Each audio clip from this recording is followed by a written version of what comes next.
Welcome to Binge Theory, the coolest corner on the internet. My name is Julian, and today we have Logan.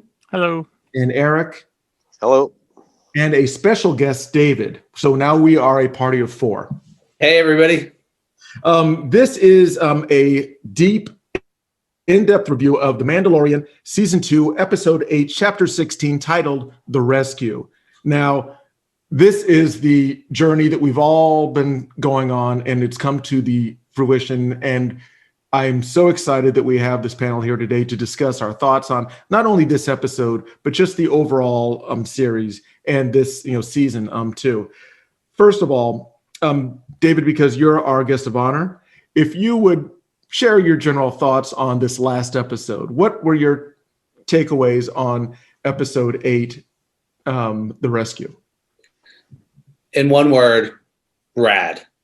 I mean, how else do you describe it, right? It was everything we were hoping and wishing and dreaming, for those of us who grew up with the original trilogy, post Return of the Jedi, like it completely delivered on that. So I'll leave it at that because I could talk the entire time about the episode, and I want to give you guys a chance to get a word in edgewise.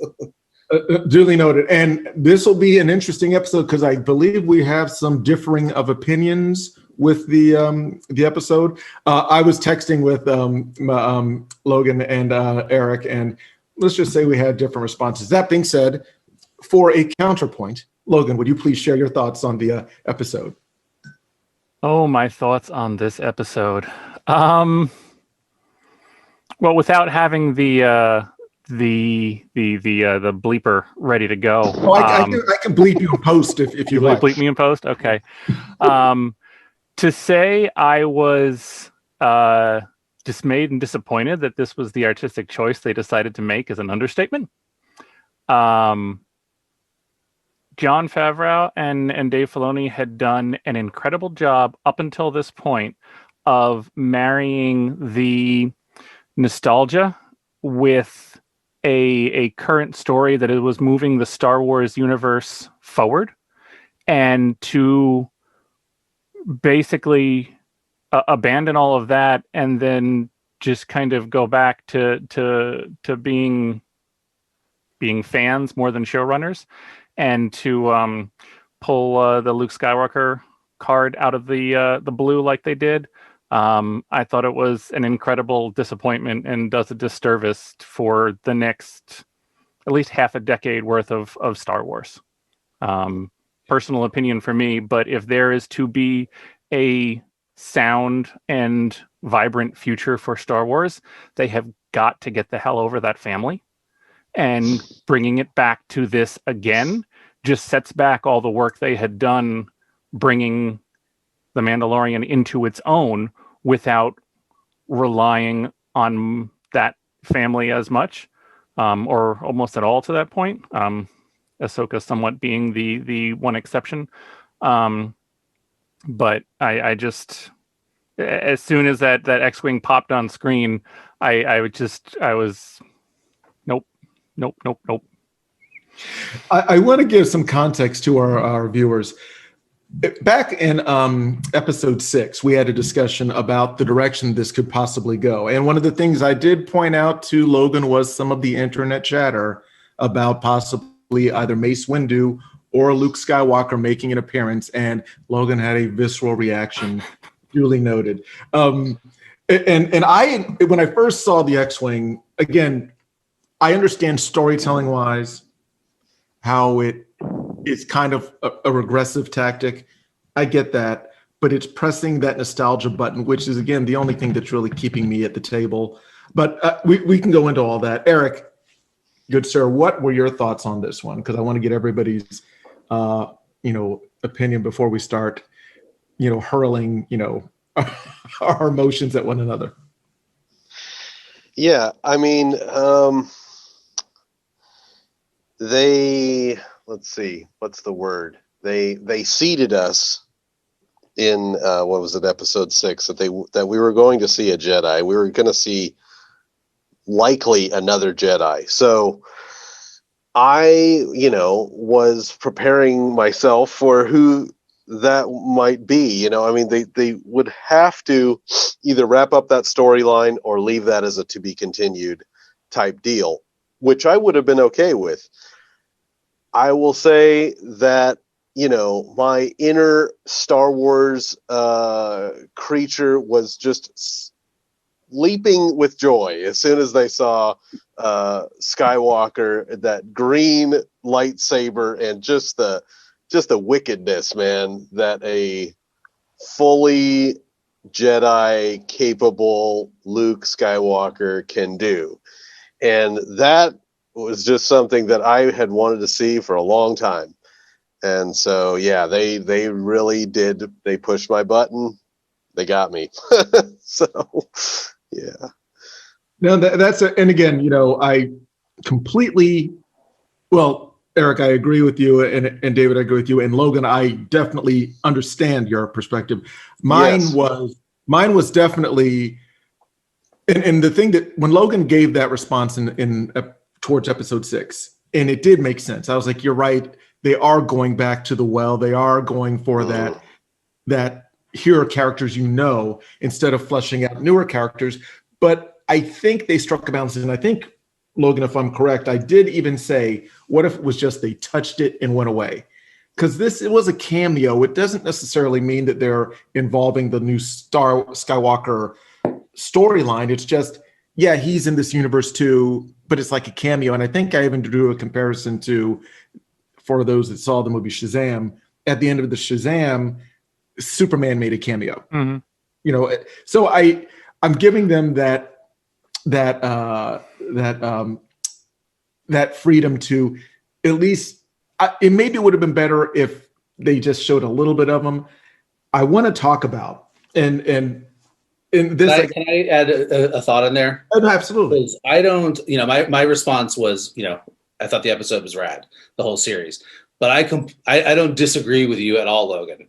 I think that if I have a criticism, it is of the series in general. It is the probably, heavy-handedness with the fan service. Mm-hmm. I mean, and I love the way that you phrased it, from, for them stepping too far out of being showrunners and being fans. Yeah.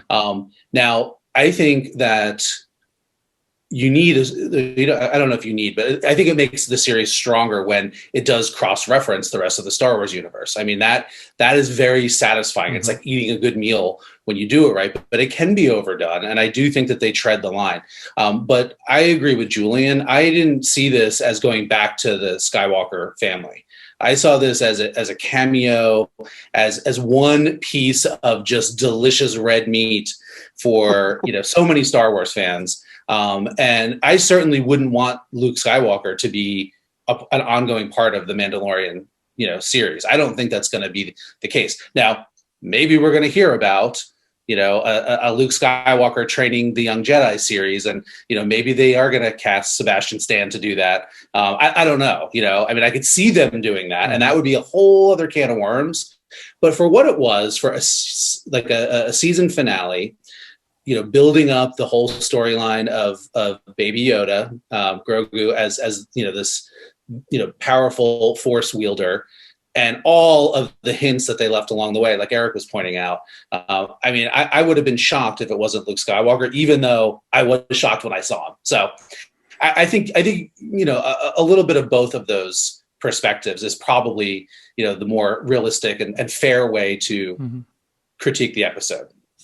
Well, it's interesting you bring up that fan casting of Sebastian Stan, because I think, going back the way I felt about it and all the different possibilities it could have been, I think that might have been the only one I would have, as far if you're going to use Skywalker, period, that's the only way I think I would have grumbled, but been, okay, this could be interesting. If you're going to do that kind of recast, so it's not Mark Hamill in a way, then you're at least conditioning the audience to move past the core characters. I mean, the movies had such a reliance on those three, as they should. It was about them. But, you know, as soon as people start dying, like, you're literally CGIing them back just to get some sort of nostalgia and continue to tell stories with them instead of growing and moving forward. So I think a Sebastian Stan, as just stepping in and doing that, would have been, all right, you know, that could be interesting. That's a way to explore that time of Luke Skywalker if you want to, and a way to not, you know, not dead end your franchise. And if I can, Logan, I 100% agree with that. Using Sebastian Stan would have allowed us to tell the story of Luke Skywalker and not Mark Hamill Skywalker. Yes. And it would have been more about the legend of Skywalker, not so much the 1970s, 80s nostalgia Skywalker. Maybe they could do both. I do want to talk about. Oh, sorry. No. Yeah, and that is a possibility. It's just, what, you know, when you're bringing back Mark Hamill, Harrison Ford, Carrie Fisher, you know, rest in peace, it that just throws you into the original trilogy, as opposed to taking that and running with it like a baton on the next leg of the story. I would love to see a fully Jedi'd Luke Skywalker with, you know, his green saber, robot hand, and that journey, because you don't see him from the end of Jedi up until the final 2 episodes of the latest ones. So I would have just loved to have seen that, and of course the Just for Men Mark Hamill that they put out there. Well, when he was fighting it. I mean, I'd like to think. Well, that's really not the right way to phrase it, but I think that, especially with the volume of Star Wars that already exists out there, and now with Disney like completely, you know, just putting it into full throttle, I think we all have to be okay with the fact that there's going to be some Star Wars that we love and some Star Wars that we don't, and the next person down the line might have the exact opposite opinion. You know, frankly, that's one of my frustrations with, you know, Star Wars fandom. It's that there's this, you know, develop this sort of like all or nothing. Like, if it is not perfect, and perfect by the way that I define it, then it sucks, you know. And then we have online campaigns and people are saying Star Wars is dead. You know what? Take a deep breath, everyone. I'm as all the rest of you. Yeah. You know, there are more important things to be worrying about in life. And you know what? You didn't like one movie? That's great. That doesn't mean you're not a Star Wars fan. And It doesn't mean that people who do like it are not Star Wars fans, you know. Totally. Like, can't we all just get along, right? So, I mean, you know, I think it's completely legit, Logan, if you really dislike that. Like I said, I completely hear you, and I actually agree with those. That didn't bother me that much. The balance of, again, getting to see a fully functional Jedi, you know, Luke Skywalker, and the green lightsaber, and the nostalgia, you know, that kind of balanced it out for me. I would have been psyched though to see Sebastian Stan in there. But, you know, I mean, seeing Mark Hamill on social media this week or weekend has been almost worth it too, because he's just been on fire. So, and if I can, I would 2 parts. First of all, to David's opinion on the fan culture and the internet, and how everybody's opinion has a voice. And if it is not their definition of perfection, they just have this, you know, attack, pull out the short knives type of a deal. And it's unfair because generationally, we like certain things about Star Wars. And I can tell you this, if you grew up with the original, you know, episodes 4, 5, and 6, and then jump forward, 20 years to, you know, episodes 1, 2, and 3, the prequels, those films, even though they were made by George Lucas, were not George Lucas was not the same when he made those as he was in the 70s and 80s. He was telling completely different stories, because of course, when you're in your 50s, 60s, maybe you're thinking about trade embargoes and more political stuff. But when you're doing it, you know, as a Kurosawa inspired, you know, kind of a Buck Rogers storytelling, the narrative is going to be different. So I think you have three different, legs of this journey. And of course, the whole Disney Plus thing, those are by people doing homages and also outreaching to different styles of storytelling. So you are never going to have that one definitive flavor that everybody likes. And to the point, think about the overall storytelling of Avengers. Now, all of those series, all of those movies as a part of the overall universe, people didn't all love them all, but as a combined story, they pretty much came together at the end. I would say that the right for people to like and dislike is out there, but we should show some understanding in other people's perspectives. So and, that's maybe it's the elephant in the room, but I think another reason this choice was made was because of all of the people that freaked out as if the world was ending over The Last Jedi. And I will go on record saying I think The Last Jedi is one of the best Star Wars movies there is. Okay. Specifically because of that choice of what they chose to do with Luke Skywalker. Now, I get that not everybody agrees with me. I think that's fine. That's totally fine. But in the bigger context of everything going on in the Star Wars universe, I think that the choice to do what they did with Luke in this episode of The Mandalorian maybe balances the Force a little bit, right? It gives people that were really dissatisfied with Luke's treatment as an older version, as an older Luke Skywalker, who it made a lot of sense to me that would be the path that he went down. And it was kind of like, oh, wow, I didn't expect this. And that's what I actually loved about it. But at the same time, I'm right there with everyone else. I want to see badass Jedi Luke Skywalker crushing dark troopers with the Force, And so I think that choice in that bigger context made a lot of sense. And I think maybe hopefully we'll bring a little bit of healing to some of the still, I'm going to use the word toxic notes in Star Wars fandom.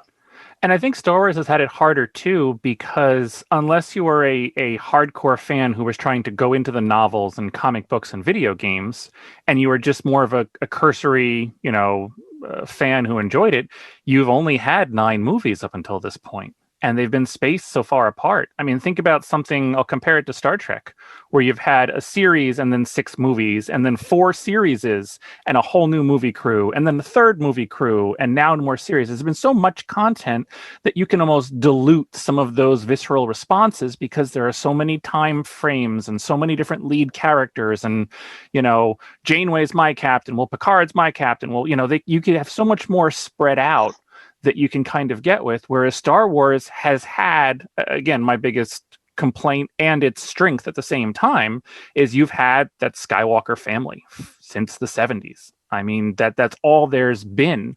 So when you don't have that range of other characters and other stories to really get invested in, it was either Anakin or it was Luke. You have some people probably growing up now who maybe grew up only with Anakin and Ahsoka, and Ahsoka is their main kind of core character, or other people who are going to grow up with the Mandalorian or other people. When you can finally start to have more around it, which I think will be the best thing for Star Wars, these next 10 series or whatever Disney's working on in movies. To your point, David, when you can really blow that world wide open and actually see that, yes, everybody is around and everybody interacts, but also appreciate that, Luke is not going to show up on every planet you're at in every single week. Like, it's not going to happen. Keeping that distance, but also really starting to explore that world is one of the best things that can happen to Star Wars. Excellently, perfectly stated. And one other thing, I want to put this out there because obviously we're talking about Luke Skywalker. I initially thought it was going to be Sebastian Stan. It turns out they went with the de-aging aspect. Let's talk about effects. And what were you? Yeah. Wait for it. Sorry. And again, I want to go to Eric because we've been kind of dominating. Eric, what were your thoughts on the CG version of Luke Skywalker? Yeah, I mean, I had no problem until they really got to the isolated shot where they're showing the kind of deep fake Mark Hamill. I didn't think it was terrible. It wasn't great. Yeah, I mean, it's not my favorite thing. But it was such a moving moment, the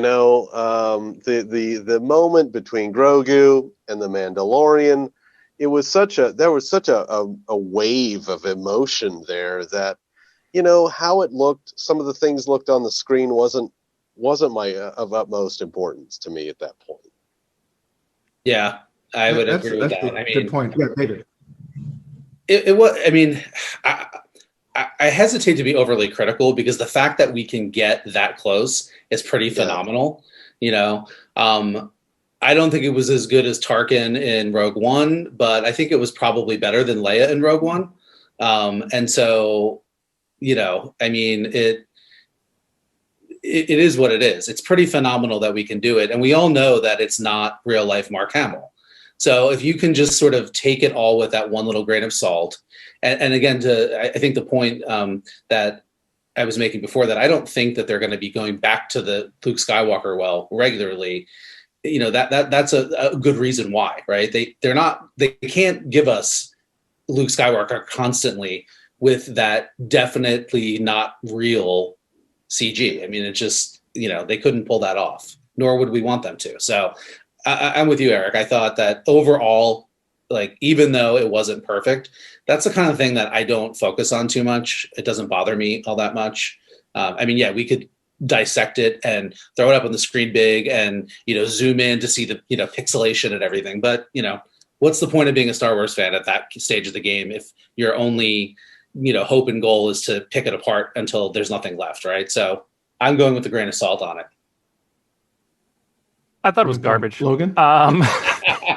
I'm not going to throw it up and pick it apart like that. But to Star Wars' credit, and in this case to their own disservice, they have spent so much time doing so many amazing things, whether it's making animatronics look alive or, the computer generated environments that they've been using since the beginning of The Mandalorian that I cannot tell the difference to, that are just so peak high quality, that how this got through their quality control process, even with the nostalgia, I think is a disgrace and a mistake in that way.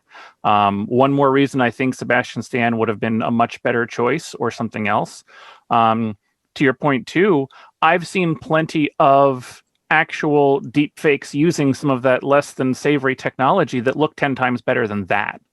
So it looks like what they did is they actually just put the CGI over an existing actor, Max Lloyd Jones, I believe his name was, so that they were trying to CGI-ly augment a real person on that screen. And that there's no other way for me to put it, failed miserably. I don't need to dissect it to see how that looked. Things didn't line up. It was wrong and a mistake, and even if they were going to do it, they should have done it a different way. I have a question. I have a question for Logan. Just a quick question. And because I want to understand, were you angry that they chose the ending of that episode with a Jedi arrival? Did you feel like they were somehow didn't have that end tied up, and then they just kind of put that in at the end, or was it something else? It was no. I think a Jedi had to come, or there would have been a much bigger cliffhanger of why did no Jedi come? We're not going to necessarily get to know more of what happens next until season 3 stuff starts to come out. But no, my problem was that it was Luke Skywalker, period. Okay. And if I can just put a bow on this CG discussion. You're right, Logan. And I have seen, and actually, David, even though the Rogue One CG was good, it still had that uncanny valley look to me. It was good, but it came a little video game-ish. I will say this. Logan, we have a graphic that we use hitting the nail on the head. Logan hit the nail on the head regarding the internet has already shown us quality deep fakes where it's literally they will do a shot by shot. For example, The Irishman with Robert De Niro. They have done because that was Martin Scorsese, and he has millions and millions of dollars he's throwing into these high definition remasterings and de-agings, where deepfake is like a $4.99 bit of software, and they're just killing it. Mm-hmm. And the thing that don't get me wrong, Luke Skywalker standing still, I thought was immaculate. I thought that was perfect. As soon as his mouth started moving, and you could tell the audio was like on a different track, and the lips were not actually touching when he was saying words, that took me out of it, but only a little bit. And again, I'm not picking this apart because the technology is still evolving. And for what it was, 20 years ago, you would have thought, this was the moon landing. It was just, an evolution. It was much better than the Princess Leia. I will say that absolutely.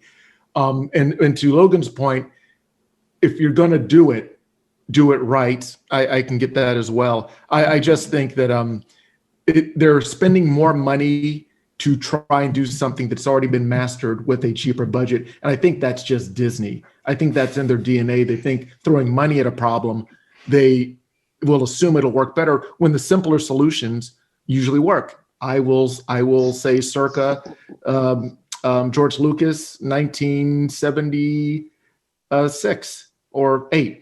Whenever episode 4 came out, models, it's cheap, it's effective, and it works. And then you have all the CG that he did in the prequels, and it looks like a video game. So that's my final thought on the Luke Skywalker rendering.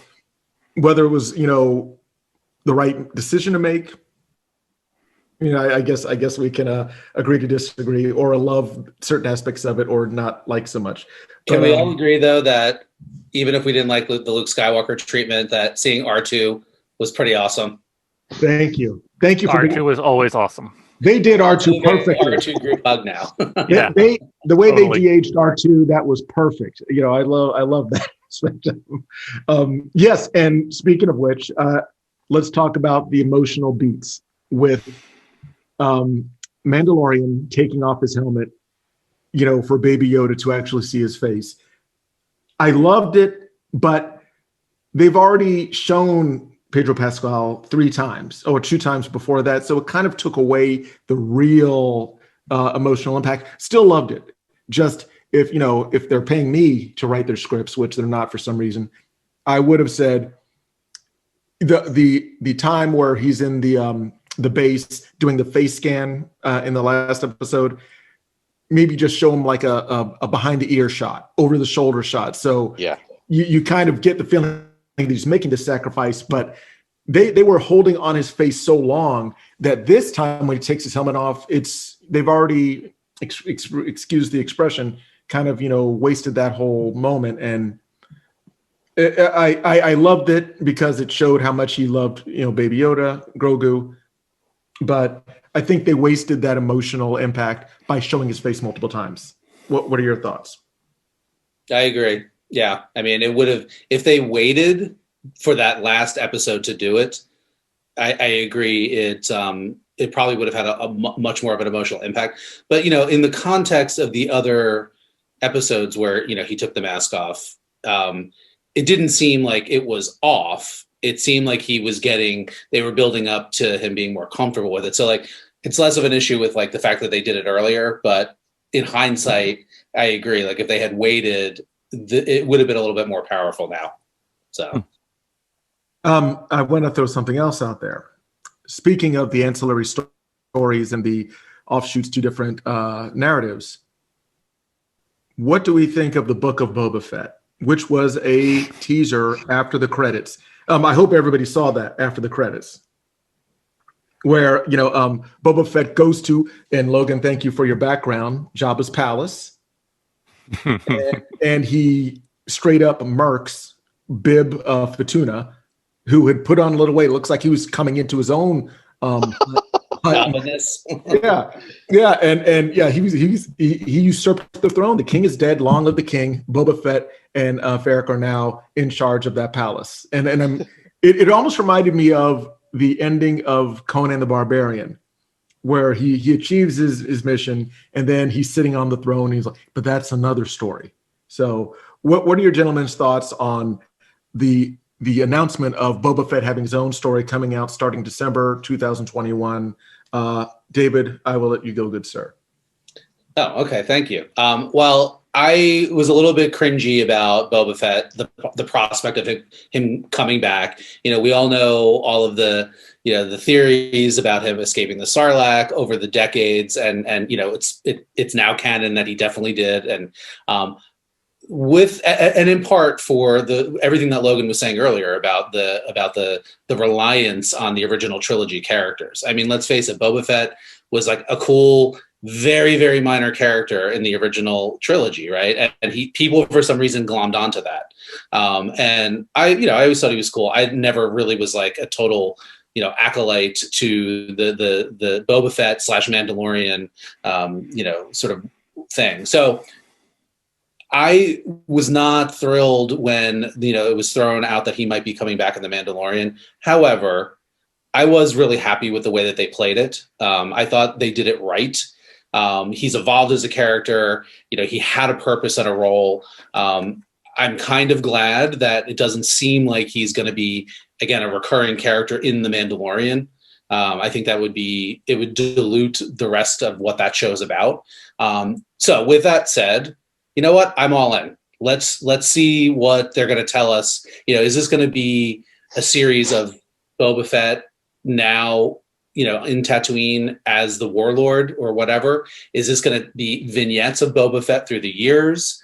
I don't know what the book of Boba Fett means, Like, could it be a whole series just about, or a mini series about Boba Fett looking at different stages of his life, telling the story of how he escaped the Sarlacc? Who knows? So I'm in. And Fennec, what's her last name?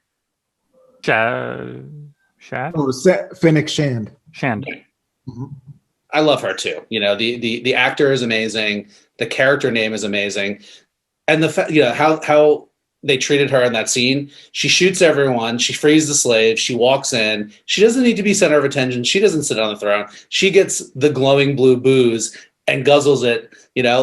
That's awesome. So, I'm game. I'll check it out. I'll probably really like it. There might be some stuff that I don't, but that's like it is with all Star Wars. So little tag onto that. You hit onto something that I like, because it's called the Book of Boba Fett. Maybe it would just be random chapters through the book. It wouldn't be a linear storytelling. Maybe it would just be, the Sarlacc pit, kind of episodic, but not in a starting from the Sarlacc pit forward. Just, he's already out, how he got out of scars, if that was in the Sarlacc pit, if not, or if he got those scars. Because again, we have not seen Boba Fett without his helmet. So maybe he was scarred up before Return of the Jedi.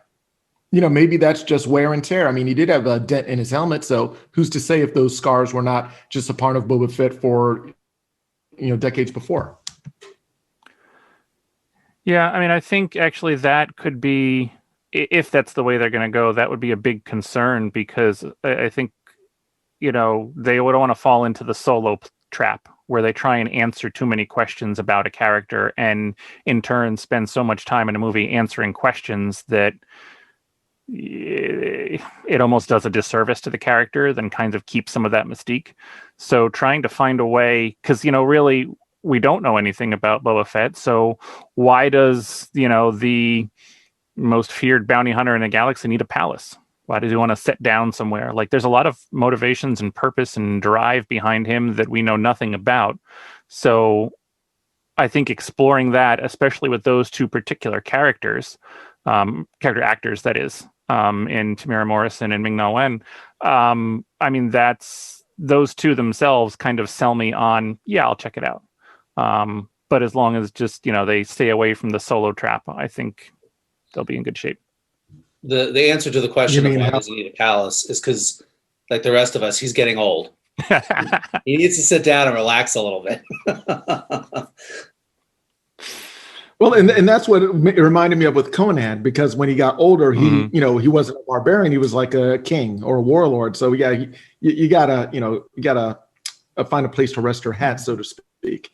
That also being said, because we have the Ahsoka series that's going to be coming out, we have the Book of Boba Fett. Any other ones that you would be interested in seeing? Let's go to Eric. Do you have any characters that you would like to see a spin-off story about? Oh, geez. You got me. Like maybe a Jawa story where they're just like a Jawa Christmas special. Would that be something that would be into? Jawa Christmas special. Well, I mean, I'll go to something that I mentioned in the last recording that we did, which is I really like the Rogue One. I really like the cinematic format, all in one shot.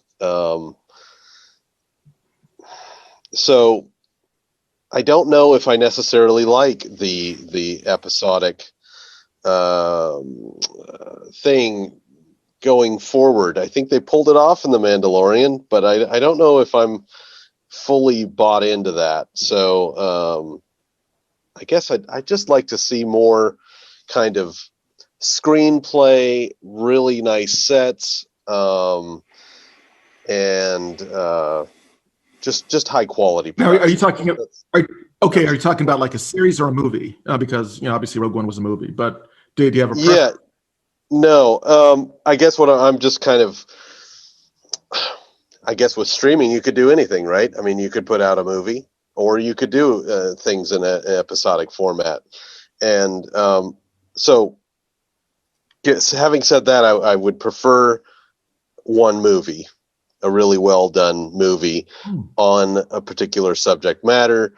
I don't really have any other characters that are really just biting at me to find out about. I think the to find out a little bit more about Boba Fett, and especially like David mentioned, in that kind of way, I think that would be fascinating to kind of pull pages out of a book and start to explain some of the things about Boba Fett without uncovering all the mystery, because that's part of what's amazing about Star Wars is you don't know everything that's going on. So That is true. And to go to David's point, the thing that made Boba Fett cool was he was just a dude in a helmet, a kind of a cool Spartan looking helmet, didn't say a lot. And that mystique goes a lot to that swagger that people have. I definitely loved, and David on an earlier episode, I was mentioning that Tamara Morrison I'm a huge fan of his ever since his earlier work, and the fact that they're bringing that Polynesian culture to that character. I mean, they did it in the Clone Wars, but the fact that he went on an attack of the stormtroopers with the banta stick from the Tuskens. But he was using it in a way that a Polynesian warrior would. I thought that was just the perfect marrying of his culture and the Tuskens, which you don't really know a lot about, because I mentioned in the Dragon episode, that was probably the most I've ever really seen on the Tuskens, and the fact that they had dogs and they went on caravans. There was something that I remember seeing. Well, and again, I could be mistaken, but in episode 4 of the movie, A New Hope, where Obi-Wan Kenobi was stating that, who did he say traveled in single files to single lines? The Sand People. Yeah. Sand People. That's what I saw them doing in the Dragon episode, and it ringed back. I was like, oh, because they're hiding their numbers. That's brilliant. One other quick thing. 2 callbacks I saw, and I want your guys' thoughts on it. Whoever feels free they can chime in.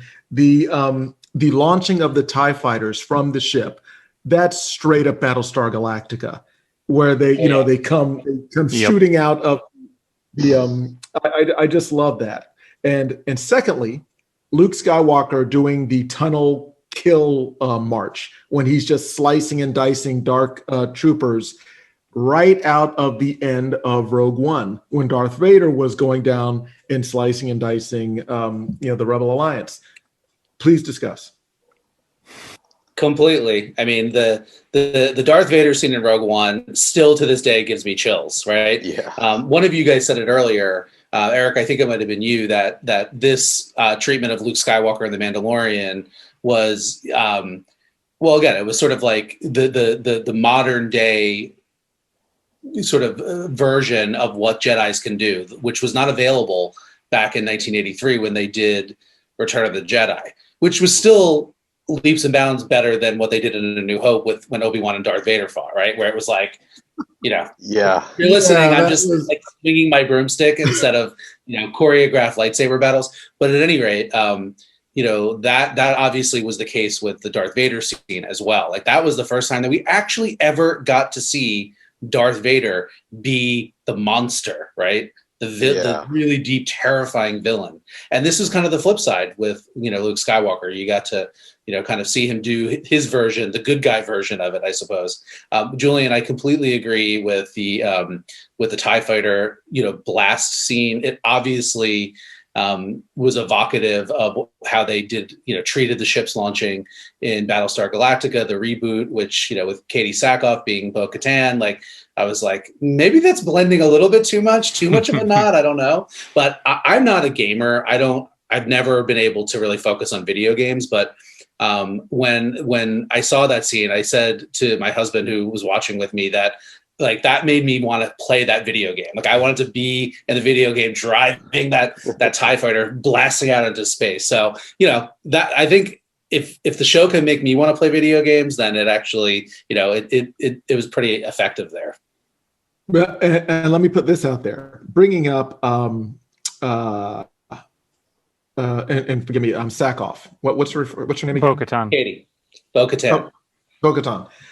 And the dark saber, and how you actually have to win it as opposed to just be given it. I thought that was really interesting. I don't know the lore, but Logan and David, I'm sure you have, thoughts on that. If this is a real thing that you have to win it, or can you just kind of, come on. Remember, she was the one that put out there that, this is one of those Mandalorian zealots that always wears his helmet. What a freak. And now she can't just take the dark saber. Come on. Please enlighten me on this this about the storytelling of, because apparently he said it was the story, not that you have it, but how you got this dark saber that made you a leader. I need to go back and rewatch the Rebels. There's so much packed into the Rebels as well as the Clone Wars. So I'm not super boned up on like all of the specific details about the dark saber. It definitely is this symbol of leadership on Mandalore, but I don't remember the full backstory to it. I know Sabine found it, and the other guy who was like, once their enemy, but then their ally, they had a battle for it and everything. So it's tied up to the history of Mandalore, and at some point I'll go back and rewatch, but I think it's a good example of Filoni in particular being able to weave in some of these the storylines and the narratives and the deep dives, and most of which do go into new territory. They don't just rely on what happened in the trilogy. Like obviously they've done a ton of that in The Mandalorian, and again, to me, some of it has bordered a little bit on like not good fan service, like maybe too much. But I've heard others grumble about that, like, oh, why are you relying so much on secondary Star Wars, i.e. the cartoons and books and whatnot? And I don't think they've done anything that somebody who has never watched the Rebels would be missing out on, like the Darksaber, Ahsoka being woven in, all of those things. If you had never watched those, like you could still watch The Mandalorian, and those elements completely make sense. Now, if you have watched or read the other stuff, it just adds extra layers of enjoyment. So with that said, the Darksaber storyline wasn't one that particularly like I have a strong feeling about either way. Like I was saying before, like I've never been really obsessed with the whole Mandalorian thing. the whole Mandalorian culture. So that obviously, again, became a big part of, again, both Clone Wars and the Rebels, because a lot of fans do get really into that. And I'm cool with that. It's just not necessarily my cup of tea. I'd much prefer to answer the question you asked Eric earlier, to get like an Ewok TV series or a movie or something, like that's what I love. I love the creatures, and I can go off about Ewoks all day. And so, but anyway, I think I'd have to rewatch the Rebels to really answer that specific question. Logan, I don't know. You're not, I'm guessing you're in the same boat. I totally agree with you there. I actually haven't finished all of Rebels. I still have at least a season or so to go. But I mean, I think it goes back to, your own religion is the hardest to get over. It's easy for her to say, "Oh, just take off your helmet. I can do it." But it's a little bit different for him to say, "Just pick up the sword. I can do it." It's your own religion is the one that you have the hardest time getting through. And actually, I think that's why, when he took his helmet off at the end for Grogu, I think that's why it actually made more of an impact to me than less, because it's not just the, oh my God, we see his face for the first time. It's this is the third time he's now had to remove his helmet. And the first time he had to justify it because it was a droid. The second time, technically everybody who saw him's dead. And now he's doing it in polite company, for somebody. He's making that kind of choice that isn't a do or die situation. And I think that shows that kind of breadth and change of him as a character even more so. And that, it wasn't the first time, but the fact that he chose to do it in that way and for that kind of an emotional reason, shows to me the gravity of a changed character. And that made a huge significance when I saw that particular part. And Logan, just to tap onto that, now going forward, he is not required to have his helmet on the entire time. I think there's going to be a lot of introspection in season 3, and what is his reason, his code, his purpose? What is he trying to? I hope that means there's going to be a lot more kind of Bo-Katan and stuff in season 3, because what is his mission? What is his creed? These people have changed him, and they're the ones left. So, what is my culture if it's not this cult that I was grown up in? Yeah, no, let me just say this. This is why I love doing stuff like this, because I love hearing other people's thoughts. Because Logan, what you just said made me think about the unmasking in this episode in a completely different way. And you know what? I actually agree with you now that you've said that. I do think it's very different than what we saw earlier, and because it was by choice, for like a personal reason. So again, this is cool. Again, thank you for having me here. We'll see what happens in season 3, right?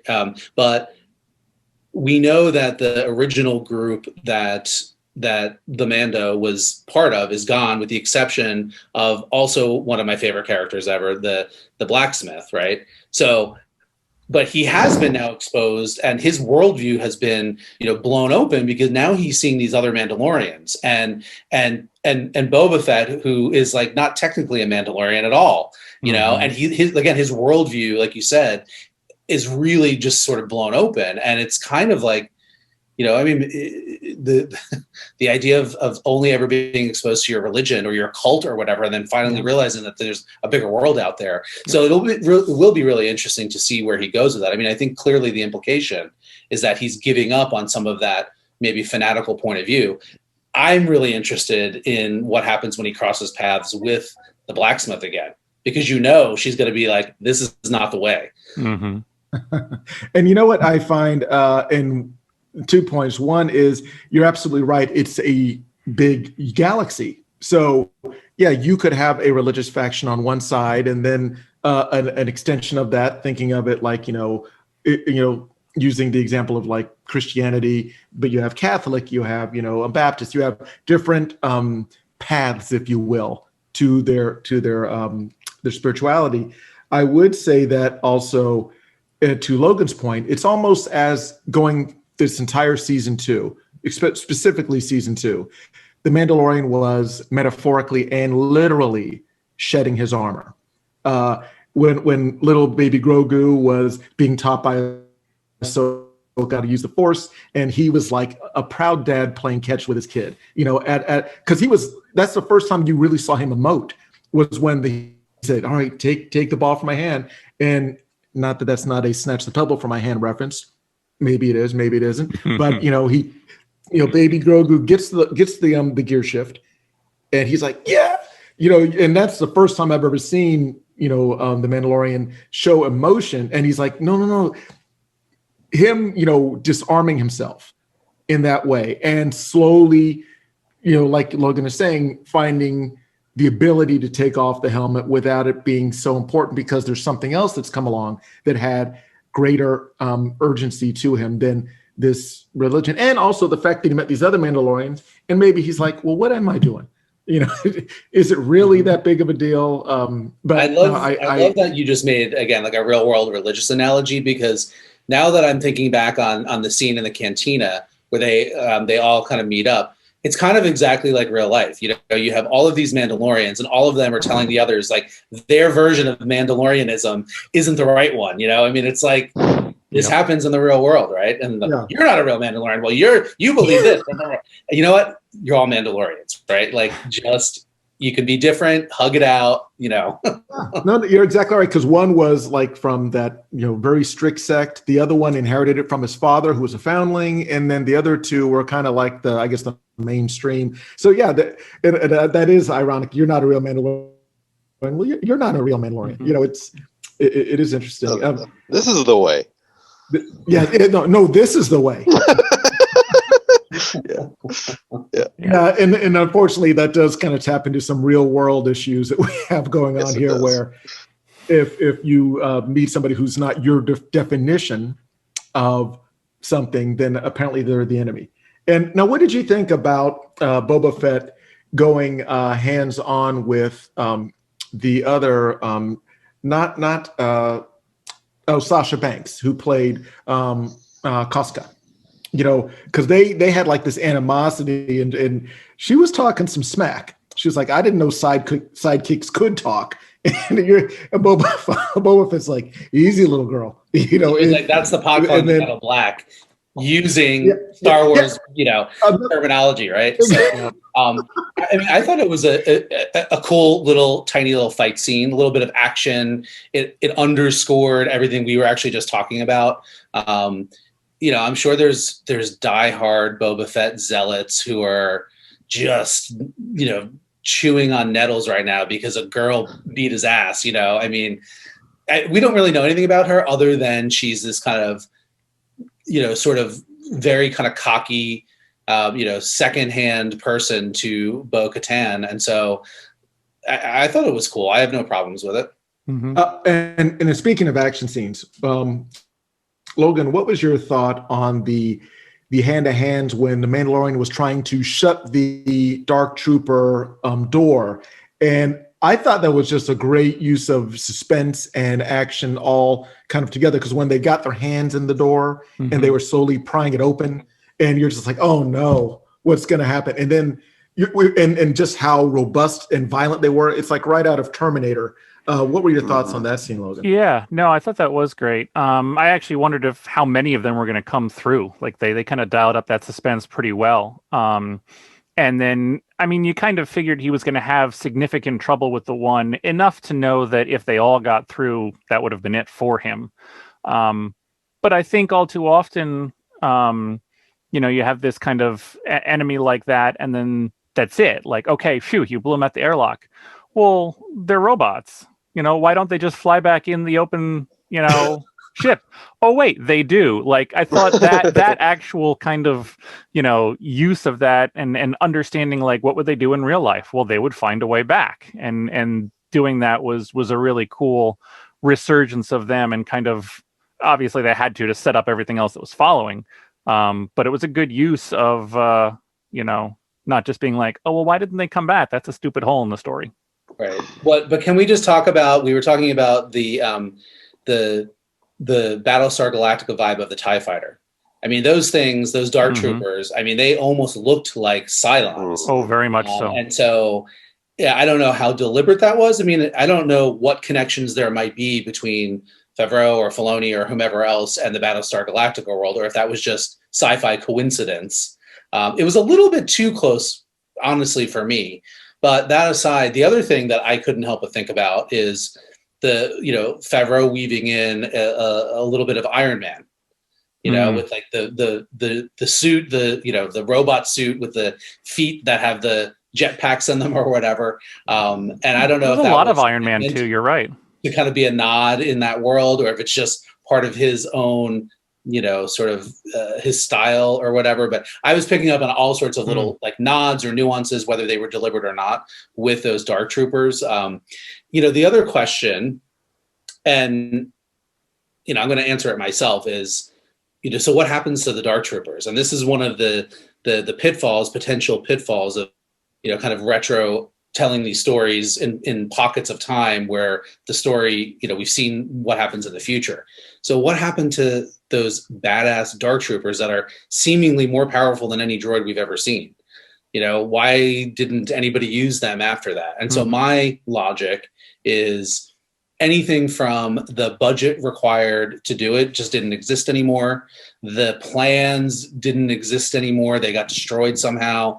The creators, the only people who knew how to do it. So just as an example of the fact that, you can always weasel your way out of these seemingly, sort of dead end corners of plot points. But yeah. Well, I'll go right along with that too, in that where was any evil use of Grogu's blood? Where was any Force-enabled stuff out of his blood that they were doing all these scientific experiments for on him? None of that was shown. I'm so glad you mentioned that, Logan. Yeah. Yeah. I mean, I thought I was missing something. I don't think I was. No, I mean, I think that they're building up to that. And I mean, there's the very clear suggestion that has something to do with Palpatine and Snoke and the cloning that we saw in The Rise of Skywalker. Oh my goodness! Wow, I had not gone there. That is where that is going. Okay, but clearly they haven't told us. We've gotten as far as what's his face? I'm blanking on his name. Villain, Darksaber wielding Esposito. Yes, yeah, Moff Gideon. Moff Gideon. Right. He's like, I just wanted his blood because from his point of view, it's going to like be the best thing ever, and we're going to bring order and peace to the galaxy. Wow. Maybe by bringing back Palpatine. I don't know. Okay. Yeah. Well, I thought it was a complete plot hole. I mean, initially I'm thinking, okay, misdirect, yeah. Yeah. Sorry. Go ahead. And the fact that they emphasized and called out that Boba Fett himself was a clone in this episode. Number one, it was weaving in that the prequel trilogy, where we learned of where Boba Fett actually came from. But I wonder too if that was, again, just sort of storytelling technique where you kind of add a little bit of info, like context that isn't obvious, but it's just reminding us watching The Mandalorian that clones are a thing in this world. And later when we see season 3 and 4 and they tell us what that's all about after having watched the sequel trilogy, then you kind of weave that thread all the way through it and it becomes a whole. That's like long game storytelling, but that's what I thought about when they mentioned that about Boba Fett and kind of what I've been assuming Grogu's blood is going to be used for. Well, and to that point, I do remember what was the episode where they went to what they thought was a forwarding base, but it turned out to be a science lab, and they saw the clones in the tubes. That's what I thought the whole Grogu blood was for. And secondly, just to go back to the smack talking in the bar, when Bo-Katan was, facing off with Boba Fett, and she said, "I've heard your voice 1,000 times. You're just a clone." That was savage. Just trying to take away any humanity from him. Like, yeah, you're not special. I've heard 1,000. And she did because she was part of, the very end of the Clone Wars. She was around back then. So. Yeah. So, but to that point, I think in prediction, I think that in season 3 there will be, and forgive me, blue strategist. What's his name? Thrawn. Thank you. I think Thrawn will make an appearance, whether it's via broadcasting or in person. And I definitely think the blood from Grogu will have some sort of a reference or a result. Whether it's like, yeah, we're setting up something for Palpatine, or maybe just some failed halfway experiments, along the way. I think that's definitely something that, him saying that he got what he wanted from Baby Yoda in the final episode is just a breadcrumb to season 3. Yeah, he got what he wanted, and Grogu was still alive, which is the odder thing. So, yeah, what is this all leading to? Yeah, I mean, I don't think he ever was set out to kill Grogu. I mean, I think he was genuine in saying, I got what I wanted. I just wanted the kid's blood, and they didn't get enough of it the first time because Mando came and rescued him, right? And so that's really all he wanted. Now, that doesn't mean he got the blood. That doesn't mean he did what he needed to do with it, in terms of getting what he wanted. And again, we don't know what that is yet. I again think it's going to be something to do with cloning, but yeah, it'll be interesting to see how all of these new Star Wars are going to interrelate, because I'm sure there's going to be touch points between the Ahsoka series and between the Mandalorian, just because they're happening in the same time frame. And was there another one that was coming out in that time frame? I can't even keep track of them all. There is. Gonna blank on the name. Rangers of the New Republic. Right. Exactly. That's the other one. So, and that's the one they already said are going to be culminating in a shared universe type event. Right. So we'll see. Yeah, so many shows. So many shows. And going back to what you were saying, Eric, in regards to maybe coming out with a cinematic, but you can do kind of anything you want now in this new reality where things can be in a film format, but streaming directly into your home, because theaters are, let's just say, on hiatus until, the world gets back to a safer place. Yeah, they can do these, relatively high budget films and just stream them. And that can be the new thing, whether it's a episodic series or just a series of films that maybe they're trying to recreate the Avengers formula, where you start having like these films that all culminate into another war. Yeah. Oh, and I also loved, again, I love these digs, these subtle digs where when they hijacked the Dr. Pershing's transport, and Cara Dune is standing off with the two pilots, and the one pilot's just talking smack at her. He goes, I saw Alderaan. I saw that. And to give anybody who's familiar with Jay and Silent Bob and the Clerks movie, they actually made an interesting analysis of the fact that a lot of the people that were working on the Death Stars were not soldiers. The second Death Star, they were not soldiers. They were just contractors, people going home to the wife and kids, coming in, with a tool belt on, just welding stuff. And when the pilot said, "Do you know how many hundreds of thousands of people died on Death Star?" and her response, and this is cold-blooded, "Which one?"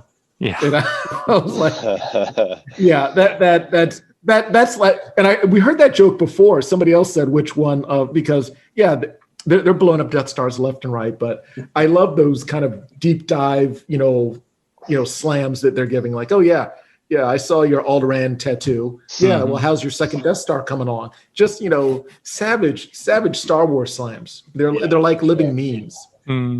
What one other thing that jumped out at me, speaking of Cara Dune, is that she called her blaster a gun. Did that jump out to you guys at all as being strange?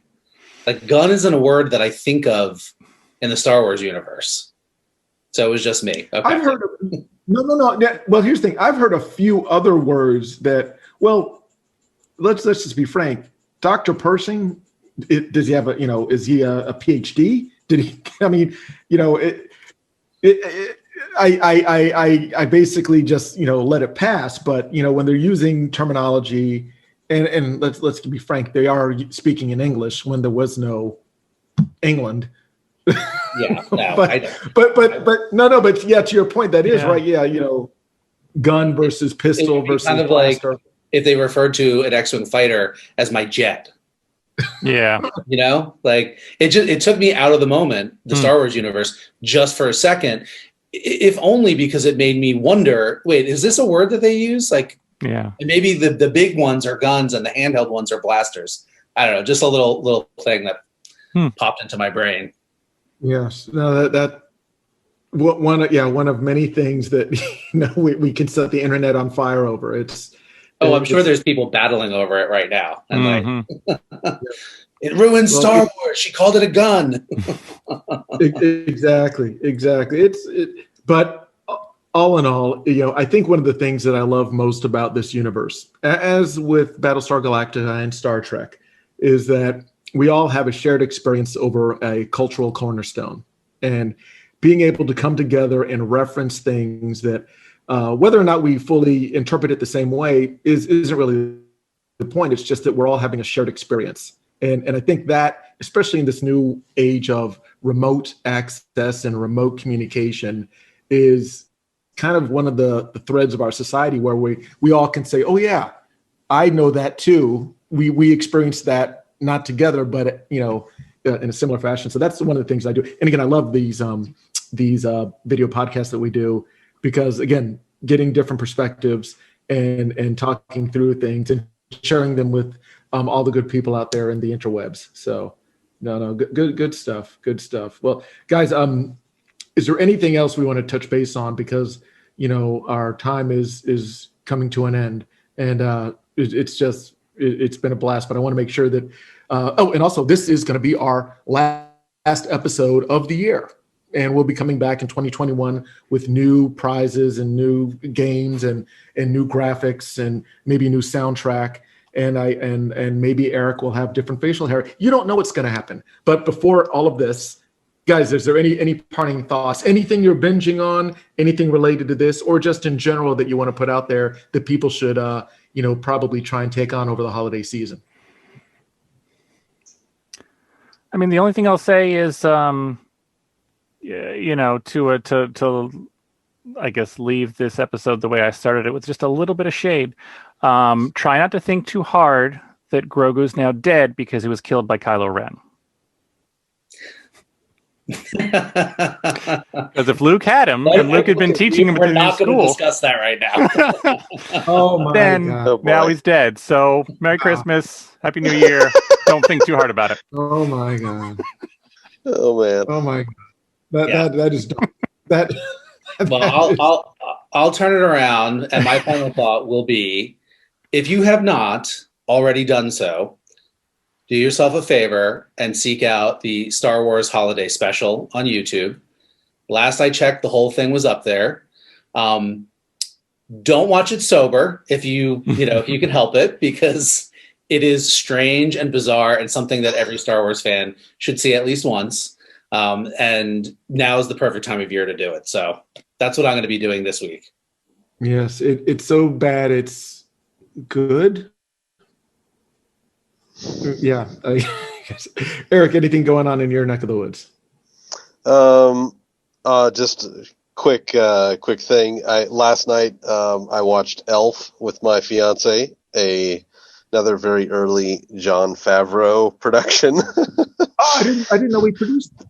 Yes, well, he was the director, and he played a doctor in it, and that was just by chance, And I also watched like the behind the scenes about Mandalorian season 1, and he talks a little bit